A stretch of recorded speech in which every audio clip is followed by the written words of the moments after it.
Bienvenidos nuevamente a Raíces, un espacio donde damos voz a las historias, los desafíos y las esperanzas de quienes han tenido que dejar su tierra en busca de un nuevo comienzo. Somos Bárbara y Beatriz y desde CEPAS creemos que cada experiencia migratoria es un testimonio de derechos humanos, de dignidad y de resiliencia. Así que en cada episodio de Raíces abrimos una ventana a las vivencias de personas migrantes y refugiadas, reconociendo sus fortalezas, celebrando las riquezas que aportan a nuestras sociedades y por supuesto dando espacio para que sus voces no solamente nos importan, sino son imprescindibles, porque aunque estamos lejos, nuestras raíces nos conectan y nos recuerdan que todos merecemos un lugar donde florecer. Comencemos, Bárbara. Pues sí, en el episodio de hoy vamos a trabajar, vamos a hablar sobre cómo el tema migratorio influye dentro de las familias, porque el tema de migrar es una decisión tanto personal como familiar en muchos de los casos y que lleva sus consecuencias. Genera conflictos internos, genera frustraciones, genera un montón de situaciones que muchas veces no sabemos manejar o que vamos alargándolas en el tiempo porque al migrar, pues te tienes que adaptar al nuevo país, son nuevos trabajos, a veces tienes dos y tres trabajos para poder cubrir los gastos y la dinámica familiar cambia. Por eso el día de hoy tenemos a María Fernanda Londoño, directora de Terapiando Foundation desde Estados Unidos, que ha trabajado, es psicoterapeuta familiar y ha trabajado en distintos países de América Latina como Venezuela, Colombia, Perú, ahora está en Estados Unidos, un poco estos temas dentro de la familia y estas nuevas dinámicas que se van desarrollando. Gracias por estar con nosotros, María Fernanda. Gracias a ti, bueno, gracias a ustedes y gracias también a esta iniciativa maravillosa que es poder compartir experiencias, fortalezas y todo esto en estos espacios que, bueno, nos edifican totalmente. Pues sí. Empecemos hablando un poco de cómo cambia estas dinámicas familiares, ¿no? Cuando ya están en la toma de decisión del proceso migratorio o ya están migrando en el país receptor o a lo mejor en países tránsito, porque a veces pasan a algunos países, se quedan un tiempo ahí hasta llegar y poder obtener los papeles en el país donde desean establecerse. ¿Cómo cambian estas dinámicas en la familia migrante? Bueno, voy a comenzar hablando un poco de mi experiencia, ¿verdad? Ya yo soy una mujer adulta mayor, sí, aunque suene gracioso. Y por ejemplo, para una persona como yo fue un poco complicado asumir, ¿no? Porque ya tenía cierta estabilidad donde me había quedado, que era en Colombia. Yo salí de Venezuela hace 8 años precisamente y logré como quedarme en Colombia y como estabilizar un poco mi trabajo. Luego viene la pandemia. Y aquí ya estaban mis hijos y me dice, mami, ¿cuándo te vas a venir? Porque era el miedo de que me diera COVID, yo me muriera y ellos no me volvieran a ver, ¿no? Estaban era como Mm, con eso. Entonces, bueno, me lancé, como dicen, hice un salto cuántico. Yo estaba, realmente no me puedo quejar porque había logrado estabilizarme ahí. Ya tenía como aproximadamente como 5 años que estuve viajando y luego me quedo en Colombia. Y fue duro en todo nivel, es decir, yo siento que es como no solamente tus emociones, tu parte emocional que es vulnerable, tus pensamientos, la situación real de lo que significa hacer esos cambios y entrar como en duelos porque realmente es un duelo, ¿no? Ahora, hablando más de lo que es en general, que he tenido la oportunidad de conversar, de tener gente a mi alrededor que ha pasado por esta situación de emigrar, hay muchísimas o muchísimos conflictos o, digamos, situaciones de desafío grandes para el ser humano y son diferentes, o sea, la adaptación cultural, el problema de la identidad, la educación, el empleo, la documentación, como tú lo nombrabas ahorita, el estrés, la ansiedad, las relaciones familiares. Es decir, te puedo nombrar un sinfín de situaciones y de cosas que hay que afrontar y que hay que ver cómo se vive con eso, cómo se transforma en algo diferente. Y ahorita al inicio me decía tu compañera, bueno, después de ciertos años uno ya dice, bueno, ya como que pasé una etapa. creo que continuamente estamos en eso, ¿no? Estamos en eso de estar reafirmándonos, en eso de estar transformándonos, de convertirnos, ¿no? En cada vez en un ser humano diferente, acompañado de todos estos desafíos.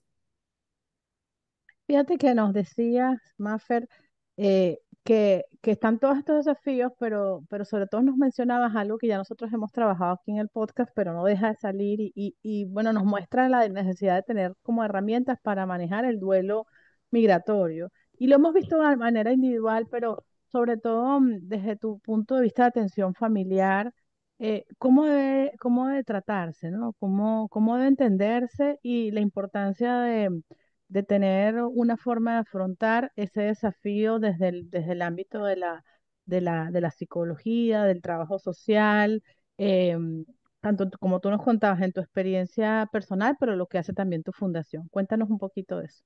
Bueno, lo repito, ¿no? El duelo es situaciones que vivimos en diferentes contextos donde hay pérdidas.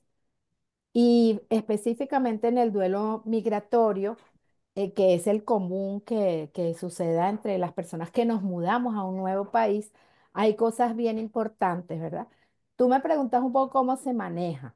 Hablando desde mi experiencia personal y de lo que ha sido mi contexto, una de las cosas primordiales es que las personas puedan empezar a validar o a reconocer sus sentimientos, porque le tenemos miedo a lo que estamos sintiendo ante un desafío, ante un impacto, ¿verdad?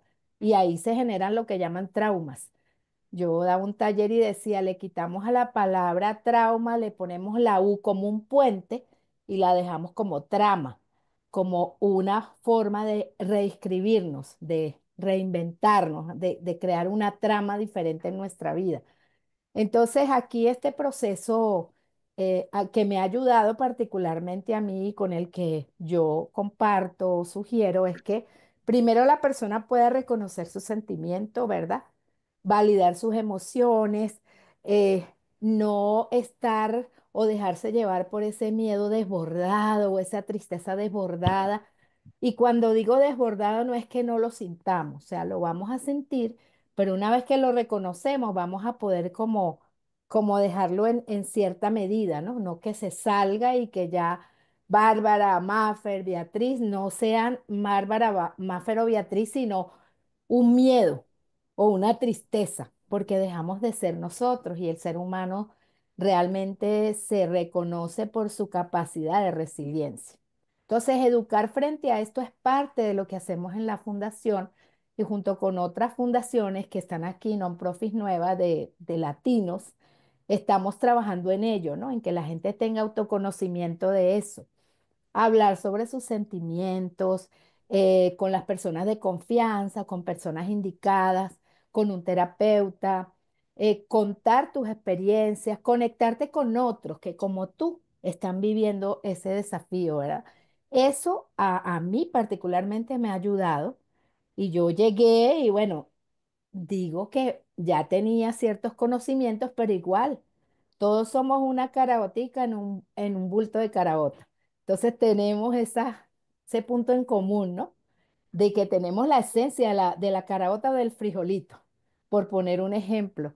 Entonces, el mantener tus conexiones, empezando por ti, el poder utilizar también la tecnología, esa es otra cosa que yo le digo a la gente, mira, yo aprendí a manejar, yo tengo 64 años y yo aprendí a manejar todo esto del internet y todo ya después de los 30. O sea, porque no había eso. Y entonces el hecho de reinventarte, de estar con mente abierta, de no limitarte a que no puedes por esto, por aquello, porque no. Entonces eso te ayuda. La otra cosa es explorar la nueva cultura. Dentro de eso, nosotros, o bueno, particularmente yo he hecho ejercicios terapéuticos donde tú te despides de tu país, pero no es que te despides que no vas a volver, o sea, le dices un adiós como cuando te vas de viaje o de vacaciones y luego puedes tomar y saludar el nuevo país. Eso es simbólico, pero funciona maravillosamente. Es increíble cuando tú haces las dinámicas y tú ves cómo llega la gente y cómo se va después de hacer eso, que son ejercicios simples y donde se utiliza pues anclaje de programación neurolingüística, ejercicios porque la memoria celular, la memoria del cuerpo está llena de vivencias, pues. Como eso, bueno, el autocuidado, ocuparte de ti, tratar de alimentarte bien. Sé que las situaciones para algunas personas no es fácil, me ha tocado, ¿verdad? Aquí ver gente que llega a un refugio, que de pronto los alimentos hay que irlos a buscar en un sitio donde te donen y todo esto, pero pensar que eso no es lo que vas a estar pasando todo el momento en tu vida, que es temporal. Sí, esa es una de las cosas. Y la otra, bueno, aquí particularmente en Utah ahorita hay muchísimos lugares donde se brinda apoyo emocional. De hecho, yo facilito junto con otras personas un grupo de bienestar emocional que está en una institución de aquí de Utah, que es del estado. Soy voluntaria ahí y la cantidad de gente que llega, o sea, no pagas nada. Entonces hay información, buscar información. Otra cosa importante del duelo migratorio es que sabemos que el duelo tiene diferentes etapas. Una de ellas es la negación, que es el no aceptar lo que me está pasando, no aceptar tu nueva realidad, que es la... Y que no sé, perdón, si se une a eso que tú mencionabas de que además no estamos acostumbrados a trabajar el tema de las emociones. Entonces, no solamente las Claro. negamos, sino que cuando ya se hace un gran problema, no sabemos por dónde arrancar y dónde trabajarlas. E incluso tomar como ese paso de buscar ayuda, porque eso suena a cosas muy desconocidas para la mayoría de las personas. Hoy en día está más normalizado el tema de la terapia, buscar ayuda, pero no es así, creo yo, para la mayoría de la población. Sí, pero bueno, sin embargo, lo que puedo ver ahorita aquí desde Utah, porque realmente no he salido de aquí, bueno, sí, estuve en Texas y unos talleres y unas cosas, pero lo que yo puedo percibir del migrante, y no hablo solamente del venezolano, hablo del migrante en general, hay diferentes culturas y eso tiene mucho peso, ¿sabes? De pronto nosotros, cierta parte de Latinoamérica, algunos países, pues tenemos como esa mente abierta de conocer que hay una manera de salir, de que hay terapias, de que hay cosas. Hay otras personas, como dices tú, que lo desconocen. Entonces es educar en eso, eh, informar. Nosotros hacemos de repente actividades en las bibliotecas, hacemos actividades en sitios públicos, en parques, para que la gente del común se pueda enterar de que hay esto. Y creo que hay una receptividad bien grande en este momento. Se está cambiando ese paradigma porque yo digo que hay un nuevo humano en construcción, ¿no? Y eso es importante.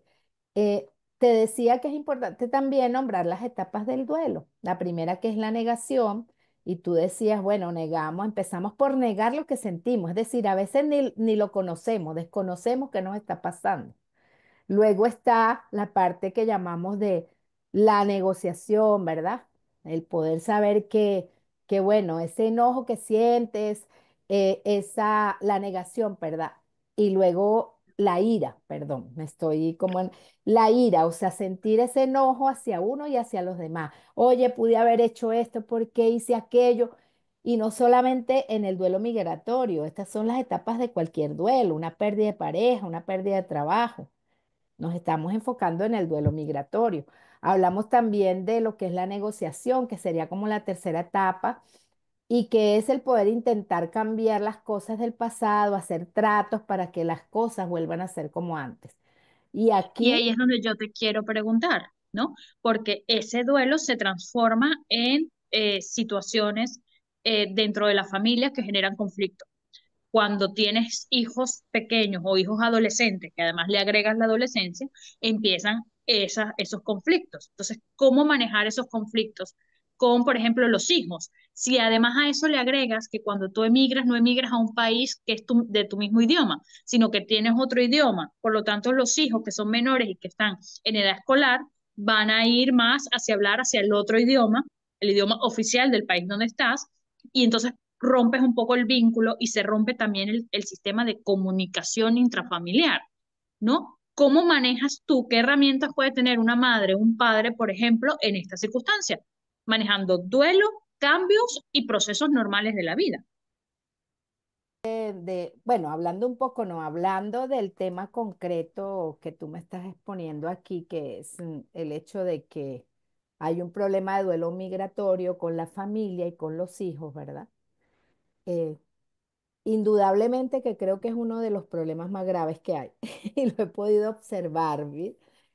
Ya yo tengo hijos adultos, pero tengo nietos, ¿verdad? No sé ustedes si tienen hijos más pequeños, ¿verdad?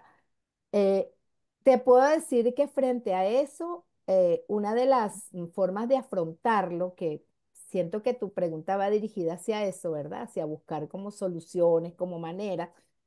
El duelo migratorio es un proceso complejo que afecta a toda la familia, ¿verdad? Por todo lo que nombrábamos anteriormente, aparte de que, por ejemplo, se tiene que afrontar la pérdida de seres queridos, de tradiciones, y eso a los chicos, sobre todo cuando ya han ido a la escuela en nuestros países, cuando ya han conocido su grupo de amigos y esto, o sea, les afecta enormemente.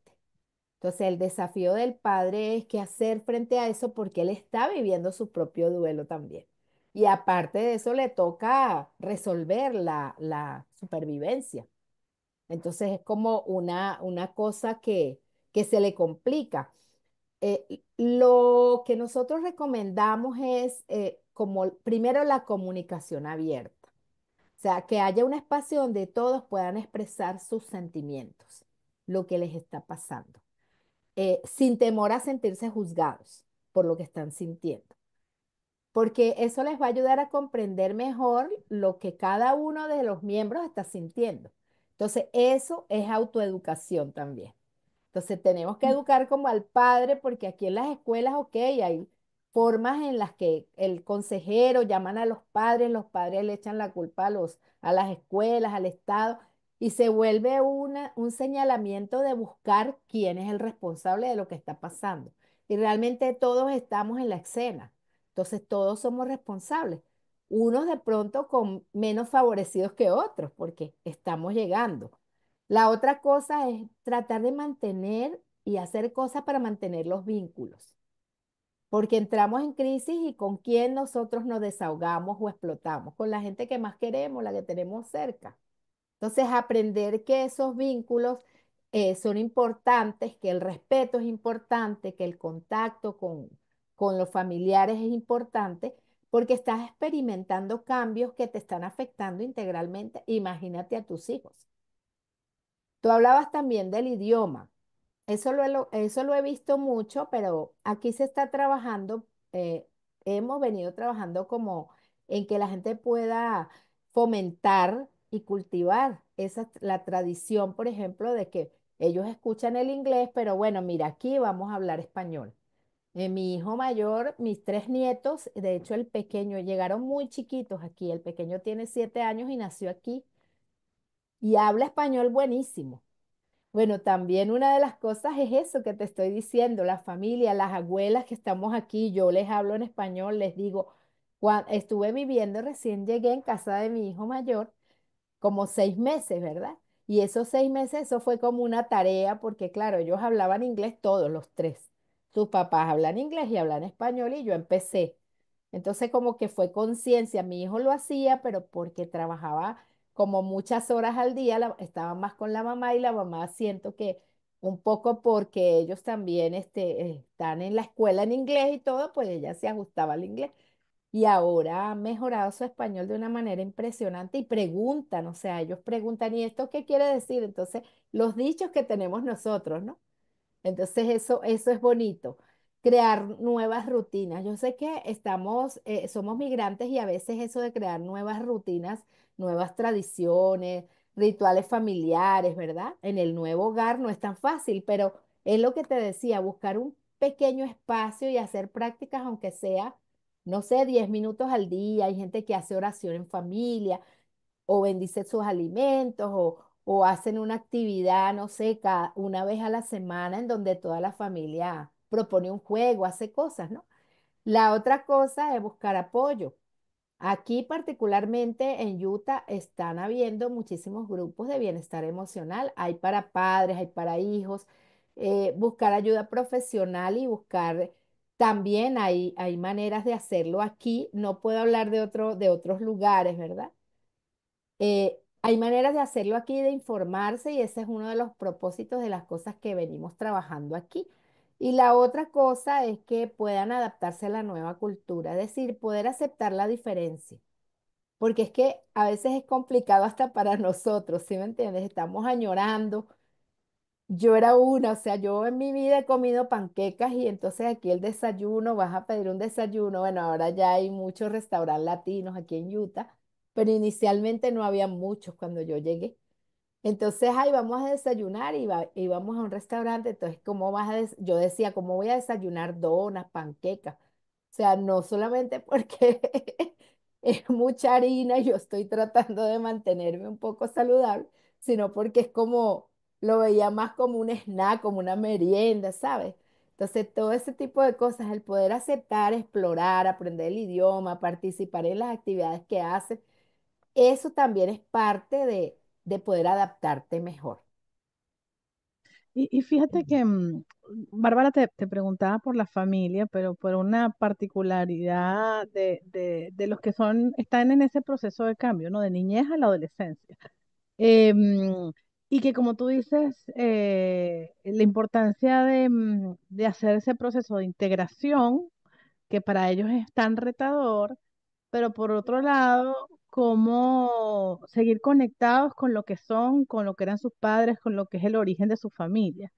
Sí, y yo lo digo particularmente porque tengo hijos Oh, adolescentes, y justamente uno tiene que llenarse como de herramientas, ¿no? sí, Entre lo que es darles la base, la cultura, la conexión con lo que somos y integrarse en la nueva sociedad. Yo siempre digo que al final ellos tienen una doble identidad, sí, y tienen que vivir con eso, tanto lo que son como lo que consiguen. ¿Cómo verlo, no? Porque que no se sienta que se está traicionando cuando se está integrando, y poderse integrar sin, incluso, por ejemplo, a nosotros hemos tenido testimonios donde en países gente esconde su acento para poderse integrar.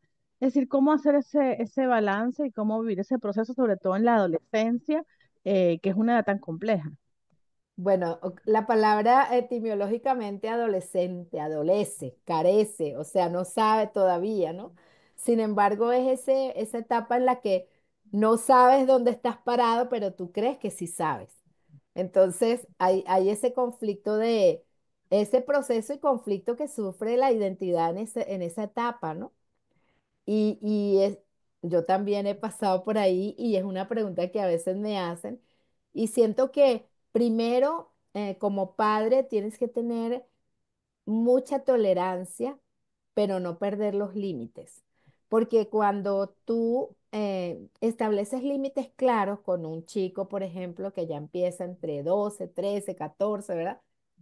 Como hasta los 18 digo yo, eh, hay mucho desafío porque ellos, por eso de creerse que ya son como adultos y saben y pueden decidir, pues desafían muchísimo al padre o a los padres. Entonces, establecer límites, el límite siempre que lo colocas, y yo lo aprendí a punte de carajazo, como dicen, con mis dos hijos, tengo dos varones que ya son adultos, el límite es para mí. Porque es que tú dices, no, yo le pongo este límite. El límite es para mí que yo, porque soy yo la que me veo afectada con la conducta y con lo que está haciendo.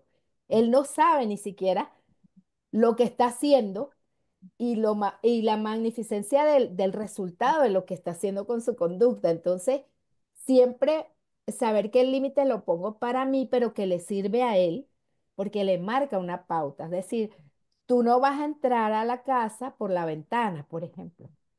No, tú vas a tocar la puerta, yo te voy a abrir y tú entras. O tú me vas a pedir permiso para esto y va a ser así, de esta manera.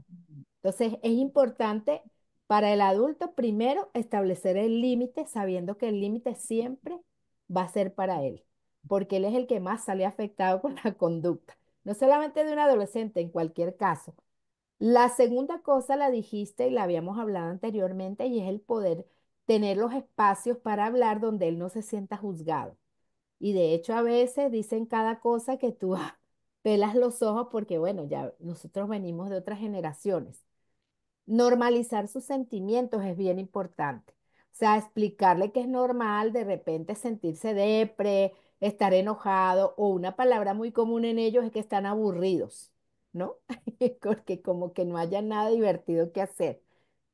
Y sobre todo fomentarle las actividades donde él pueda participar y ponerse o hacer su rol activo de lo que le gusta, de sus habilidades, de sus cosas, y como felicitarlo, o sea, darle las gracias. Ellos aprecian muchísimo eso. Pero una de las cosas que yo siempre recomiendo es que seas muy paciente. No es nada fácil. Yo trabajé en Colombia con adolescentes entre 13 y 16 años. Y no solamente eran adolescentes, digamos, de la curva normal, no, me tocó en lo que llaman en una comuna, ¿verdad?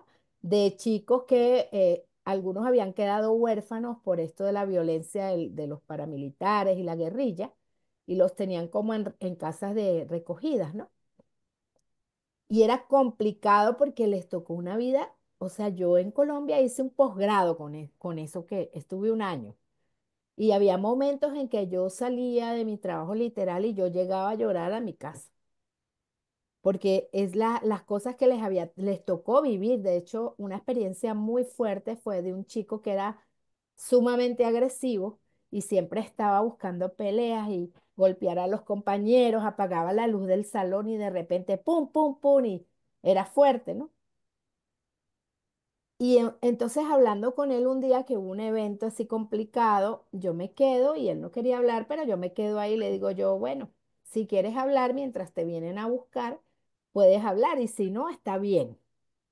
Entonces él me empieza a preguntar, ¿y usted de dónde viene? Y no sé qué, y por ahí comenzamos y el chico le tocó ver cómo unos, no sé si fueron guerrilleros o paramilitares, le cortaron la cabeza con un machete a su papá y él estaba viendo. Dios. Entonces esas cosas tan cruentas yo jamás las había escuchado. En Venezuela yo tuve la oportunidad de trabajar en hogares CREA, en sitios de reinserción social y todo, y tú, bueno, hablan de sustancias, de drogas, de esto, de prevención al embarazo para adolescentes, pero eso a mí me impactó muchísimo porque él tenía esa imagen y lo que más le afecta a uno creo que es la imagen, ¿no? Que se le queda ahí como en la memoria celular. Cuando él me dice eso, y me dice que violaron a su mamá y él vio también. Que uno piensa que es como de película, como cosas de película, porque tú dices, bueno, eso, pero sí No ocurre. pasa en la vida real, pero ocurre. Exactamente. Entonces, yo decía, ¿cómo está este chico? O sea, ¿cómo está su vida en general? La realidad lo ha puesto a vivir cosas y así muchos, ¿no? Entonces, hablamos de ese tipo de adolescentes con los que yo trabajaba, ¿verdad? Que me tocó lidiar fuerte, mucha agresividad.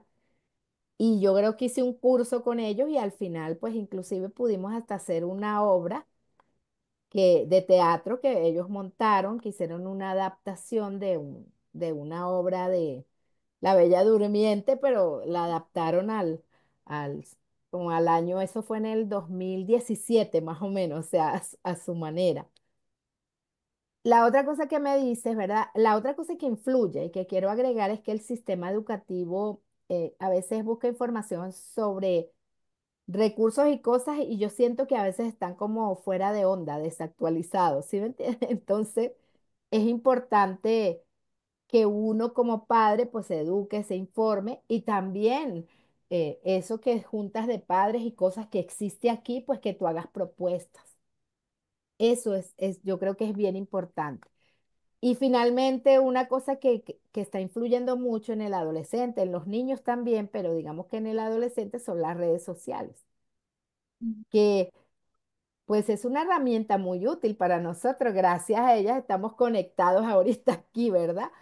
Pero ellos tienen que estar, yo sí siento que tienen que estar como con vigilancia del adulto, porque están en una etapa en que están perdidos, están como logrando consolidar su identidad y eso, y convertirse en un adulto, pero están generando una cantidad de sentimientos ya de por sí, por la etapa que pasan, y esto viene como a ponerlos, a confundirlos más. Entonces necesitan como una guía, una orientación que la colocan, pero que siento que a veces no es suficiente en lo que es afuera, ¿no? En el contexto de afuera. Entonces, Claro, pero entonces, claro, al interno de la familia, ¿esto cómo afecta? Porque los padres migrantes, la gran mayoría no están el 100% con sus hijos en la casa, los ven muy pocas horas. Y entonces entra el miedo de el consumo de sustancias tóxicas que pertenezcan a alguna banda delictiva, malas juntas, como se le decía en la época de uno, ¿no? Compañeros con malas juntas, que no sean víctimas de bullying o de alguna otra presión, que no sean acoso, es ciberacoso, el tema de las redes sociales. Entonces es un conjunto, es una bomba que en cualquier momento puede explotar, pero ¿cómo haces tú al interno de una familia, ya sea porque hay mamá y papá o solo porque está mamá y es la única proveedora, que además no solo al interno, sino que también tiene que mandar dinero y productos al país de origen, porque está al otro lado de la familia ya? ¿Cómo haces para que esa bomba se desactive, no explote, sino poderla ir llevando durante todo el proceso y a la vez llevar tu propio proceso migratorio? bueno, fíjate que me la pusiste difícil porque las palabras aguantan todo y uno puede decir, bueno, pueden hacer esto y aquello, pero les estoy diciendo. O sea, del dicho al hecho hay mucho trecho y ahí precisamente está el desafío de que uno pueda estar constantemente diciéndole a las personas de los contextos, por ejemplo, en el caso de nosotros o de ustedes, de lo que es el autocuidado, la autoeducación, de que se mantengan informadas porque están viviendo. ¿Cuándo buscas tu ayuda en algo? Cuando estás viviendo una situación en la que tú no tienes respuestas. Entonces el poder decirles, mira, sí hay respuestas, hay espacios aquí seguros donde podemos ir o podemos llegar a ustedes de esta manera. eh, Pueden utilizar la tecnología de esta manera, porque aquí en Estados Unidos, estoy hablando y enfocándome un poco aquí, Ujú. ahí está la tecnología, ahí están en las bibliotecas, están en todos lugares. Entonces, el poder realmente sacar un espacio para resolverlo, porque no te lo va a resolver nadie. Tú tienes esa situación en tu casa con tus hijos y nadie te lo va a resolver si tú no quieres y si tú no te das cuenta que necesitas utilizar eso.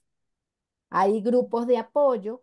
Yo eso lo digo siempre, no, a mí me han preguntado, mira que mi hijo tal cosa, en estos días se me acercó un señor que creo que es de Salvador y tiene una situación con el hijo que tiene 12 años y ya lo llevaron a una corte escolar por la conducta. Y él me decía, ¿qué hago? Bueno, le tocó sacar $5,000 para pagarle a un abogado, pero a él no se le había ocurrido que podía buscar ayuda para su hijo en otra manera, que no fuera la escuela, que la orientadora, que el psicólogo, que definitivamente son útiles, pero a este chico no le funcionó porque a todo el mundo no le funciona igual y sobre todo por todo este antecedente del que venimos hablando, de dónde venimos y que nos toca afrontar y que no es lo mismo de una persona que es nativa de aquí o del país de origen. Entonces, eh, el poder dedicar ese poquito tiempo, porque sé y se entiende que, oye, tienes que trabajar mucho para mantenerlos, pero si tu hijo va a terminar drogadicto, si tu hijo va a terminar en una prisión, va a terminar, no sé, en una situación de esas, oye, saca un tiempito y ve a ver cómo haces para que puedas contribuir a eso. Es tu hijo. O sea, el Estado Ujú. no te lo va a resolver, te puede brindar cosas. Hay organizaciones que te pueden dar la mano y brindarte información, brindarte apoyo, pero es que tú quieres, tú realmente quieres, porque no es para el que lo necesita, es para el que lo quiere. Entonces ahí está la importancia de eso. Es muy complicado, sobre todo con los chicos, con los adolescentes, por todo esto que veníamos hablando ahorita con Beatriz. Sin embargo, una de las cosas que yo les sugiero es tener paciencia, porque inclusive cuando tienes los hijos adultos y grandes, tienes que seguir teniendo paciencia, y te lo digo desde mi posición, ¿verdad? Aprovechar eso. También creo que es muy importante, eh, y lo digo también desde mi propio proceso, que ellos tengan como espiritualidad. Y no me estoy refiriendo a religión, no me refiero a como específicamente a que estén en una iglesia o no, sino que ellos puedan conectar con esa parte que es abstracta, que es como lo espiritual, porque desde ahí es que la conciencia te hace preguntas de la existencia. ¿Sí? no te las hace desde la emoción, a veces ni siquiera desde la mente, porque la mente vive en un viaje del pasado al futuro y nunca está en el presente. El único que está en el presente es el cuerpo. Y el pobre cuerpo es el que sufre las consecuencias, ¿sí me entiendes? Se enferma, somatiza. Entonces, el poder tener, eso me sirvió mucho. Yo vengo de una familia no religiosa, donde a nosotros nunca nos obligaron a ir a la iglesia ni a hacer nada de eso. Y cuando mis hijos estaban adolescentes, yo pude ver la necesidad que había de que ellos tuvieran o creyeran en algo superior a ellos, que bueno, creó el universo, que tiene como esa fuente, ¿no? De conectar contigo desde ese abstracto que tú eres, desde esa esencia. Y eso fue muy bueno para mí. Entonces yo siempre sugiero eso, yo le digo, mira, no estoy diciéndote que te metas en una religión, que te vuelvas fanático, pero sí es importante. Y eso les ayuda bastante. Tenemos que recordar también que la familia es única y hacerle a ellos entender eso. Y bueno, venimos de familias disfuncionales, que es un término que está muy utilizado, ¿no? No es que vengo de una familia disfuncional. Las familias todas son funcionales como les tocó. Ese es mi concepto, ¿no? Lo que tenemos que tener claro es qué rol estoy cumpliendo yo, porque ahí es donde, bueno, ahí es donde entra el conflicto cuando, por ejemplo, la mamá trabaja y el hijo mayor o la hija mayor le toca asumir el rol de la mamá y él es el hijo mayor y tiene que vivir entonces entender que, mira, tú me estás ayudando en esto, pero tú eres el hijo mayor. Tú no eres el Mm. responsable de tus hermanos, el papá de tus hermanos. Tú me estás ayudando en esto, pero tú no eres la mamá, tú eres la hija. La mamá está aquí haciendo esto porque le toca hacer esto y tú colaboras porque estás más grande y puedes colaborar. Entonces, por eso hablábamos en un inicio de poder hablar claramente, de que ellos puedan ubicarse en su rol y saber que, bueno, estoy contribuyendo de esta manera. Eso lo considero importante. Fíjate, hemos hablado mucho de lo que pueden hacer las familias, pueden hacer migrantes, pero tú nos hablabas de tu trabajo y tu experiencia en Utah con la fundación. ¿Qué pueden ser las comunidades de recepción? ¿Qué pueden ser las comunidades de acogida? ¿Qué buenas experiencias has tú observado que pueden servir para todos estos procesos? Bueno, fíjate, nosotros tuvimos una actividad en conjunto eh, con otra fundación, ¿verdad? En donde el Día de Acción de Gracias pudimos visitar como uno, dos, como cuatro refugios, ¿verdad? En el caso de Utah, eh, o albergues, como lo quieras llamar. En otros lugares, pues también me tocó vivirlo en Colombia, que hicieron albergues. También lo vi en Perú, también lo vi en Ecuador, ¿verdad? Cuando hubo la migración masiva de venezolanos hacia esos países. Creo que lo que hacen estas comunidades básicamente es como garantizar la subsistencia de comida y techo, que ya de por sí es un trabajo, ¿no? Aquí tal vez hay más organizaciones que donan ropa, donan comida y todo, pero en esos países no. Y se unen muchas iglesias, se unen algunas fundaciones para brindar un poco de apoyo en el ámbito, no sé, religioso o en el ámbito emocional o algo así. Entonces, aprovechar eso porque yo siento que no es que hagan demasiado de lo que uno puede esperar que hagan. No sé si me explico, si me entiendes. No es como que vas a decir, no, la fundación en Venezuela, yo estuve en la Fundación de los Derechos Humanos y claro, se hacían muchas actividades en un momento en el que estábamos en plena crisis, pero había mucha represión de eso también. Y luego en Colombia particularmente, pues también siento que hay muchas organizaciones y todo que ayudan con eso, sobre todo con el plan de poder educar en este ámbito de como integral, ¿no? Emocional, de brindar recursos de alguna manera. Pero básicamente no te puedo decir que yo he visto que es que hagan algo más grande que tal vez se pueda hacer, pero sí se hace y es lo que hay. Sí, y parte del soporte también, pensando un poco al interno de la familia y al externo, es el tema de las parejas, ¿no?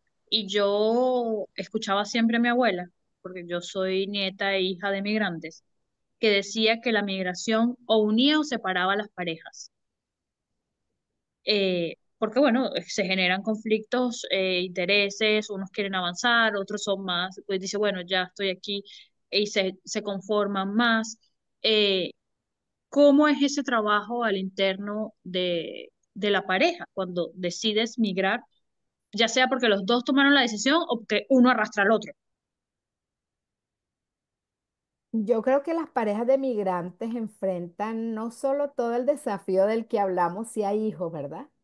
Aparte Ujú, de su individualidad y su conflicto personal, eh, sus roles de género a veces. Ese es uno que yo veo mucho, en donde tal vez uno de los dos es el que está trabajando y está generando el ingreso principal y ahí ya empieza a haber como una descompensación, o sea, el otro se siente descompensado por X o Y cosa y ya ahí, bueno, hay una situación. La otra cosa es el estrés y la ansiedad. Y lo que hablábamos ahorita, o sea, cuando estás en esos estados, pues tú vives con tu contexto familiar y dónde explotas, con la mm, gente que tienes al lado. Entonces, eso genera, bueno, altos niveles de estrés y yo diría que de cortisol, porque ahorita hablamos del cortisol. Luego el aislamiento social. A veces las parejas se amparan la una en la otra, pero están muy solos. Y entonces de pronto tienen una expectativa del otro que el otro no está para dar. Esa es otra situación que es importante, ¿verdad? La otra situación es que cuando no existe una comunicación honesta y abierta, pues van a haber conflictos. Entonces tienes que aprender, uno ha tenido que aprender, yo he tenido que aprender, yo no tengo pareja ahorita, o sea, me divorcié. Sin embargo, con mis hijos que ya son adultos, yo he enfrentado esa situación. Sí, porque es poder hablar sinceramente y hay cosas que dentro de las familias, no sé, las parejas, los hijos, no se quiere hablar. Y que para evitar problemas, sabiendo que a veces asumiendo eso y pasando ese, como ese volcán explosivo, van a ver, te descolocas, es como cuando viene un, no sé, un huracán, una cosa y ¡bum! Queda todo y después queda todo para volverlo a reconstruir y a veces es necesario eso. Yo siento que es necesario, en mi caso, a mí me ha reconstruido. Entonces es una cosa que yo les sugiero siempre, pero principalmente creo que la comunicación abierta y honesta. O sea, para mí eso es fundamental, aunque sea incómodo. Mafer, nos has Eso dicho, sería. sí, no, no, sí, la comunicación y nos has dicho tantas cosas que nos dejan mucho que pensar, el tiempo se nos hace corto, así que tenemos que ir cerrando. Pero justamente en esto de los mensajes, ¿no? O de quienes están escuchando lo que nos comentas, tus consejos, y qué mensaje le darías a quienes se sienten como abrumados por todos los retos, porque son demasiados, pero quieren encontrar formas de sanar y de construir una nueva vida. ¿Cuál sería tu mensaje? ¿Por dónde la gente arranca en esta cantidad de cosas que abruman, que nos afectan, que nos generan desafíos y retos?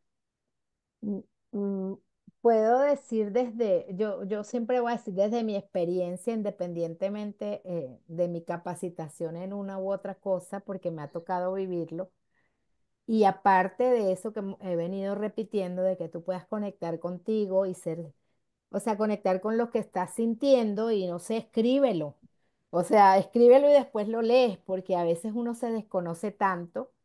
eh, Saber que la migración es una oportunidad grande para que tú puedas crecer, ¿verdad? Y fortalecerte y fortalecer tu relación de pareja, fortalecer la relación que tienes con los demás y aprender a enfrentar esos desafíos juntos, a apoyarse. Las personas que están solas, pues buscar una manera de, oye, de estar con el otro, de ser social porque somos seres sociales. Nosotros tenemos lo que se llama esa relación con nosotros mismos, con los demás y con el contexto. Entonces revisa, no sé, haz un cuadro en donde coloques mi relación conmigo y escribas cómo va, qué es lo que está pasando conmigo, cómo me siento. Mi relación con los demás, que es todo aquel que no sea yo, incluyendo padres, hijos, amigos, porque ese no soy yo, esos son los demás. Y mi relación con el contexto, que es el lugar donde vivo, la ciudad donde estoy, el trabajo que tengo, y escribir un poco cómo estoy parada frente a eso hoy. Eso yo lo he hecho y es muy, muy nutritivo hacerlo porque te das cuenta. Y para mí la clave es darse cuenta. Cuando te das cuenta de algo, cuando haces la pregunta y te das cuenta, no sé si es por arte de magia, si es porque Dios, si es porque la realidad no es ni buena ni mala, te pone ahí, te pone en la respuesta. Porque hay una parte del cerebro que se llama sistema de activación reticular y de hecho lo puedes comprobar. Tú dices, ay, quiero ver un carro rojo y después que no has visto carros rojos, empiezas a ver los carros rojos, empiezas a ver la blusa de tal color porque te conectas con eso. Entonces, es importante escribir, sí, es importante las palabras, genial. Yo siento que las palabras tienen un poder increíble. Entonces, yo tengo que aprender a hablarme a mí mismo y aprender a hablar al otro. Cuando yo empiezo a hablarme a mí mismo amorosamente, con tolerancia, voy a aprender también a relacionarme con los demás de esa misma manera. Y eso hace cambios increíbles en la vida de uno.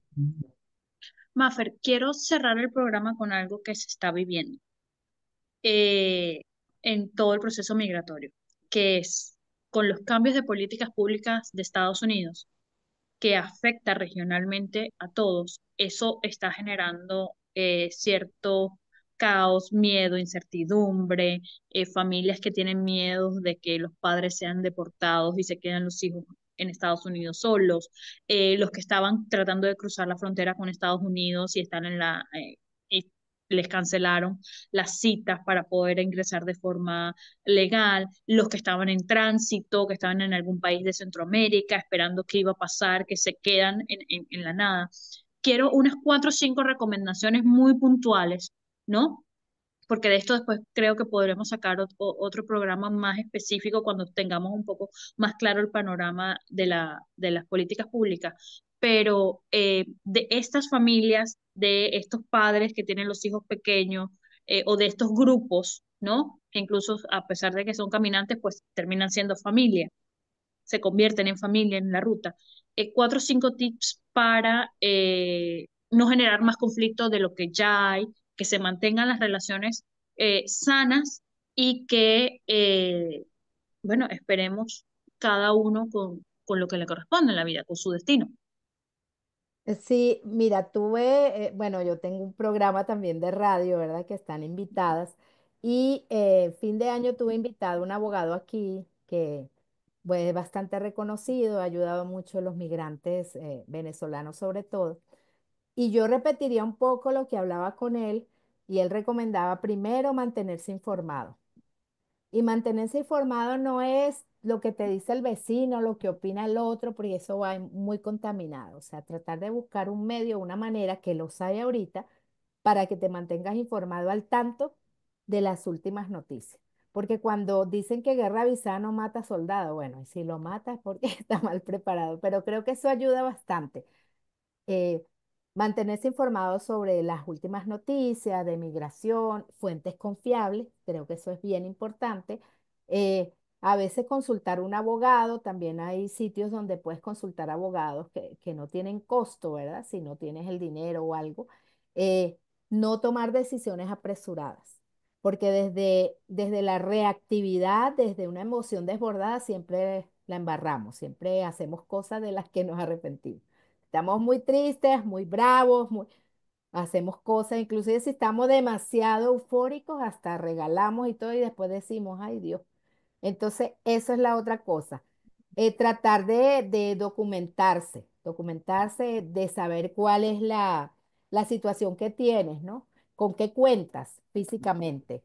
Y sobre todo estar en contacto directo, pues si tienes el abogado, si tienes una persona, si tienes un terapeuta, chévere, si puedes ir a un grupo de bienestar emocional, chévere.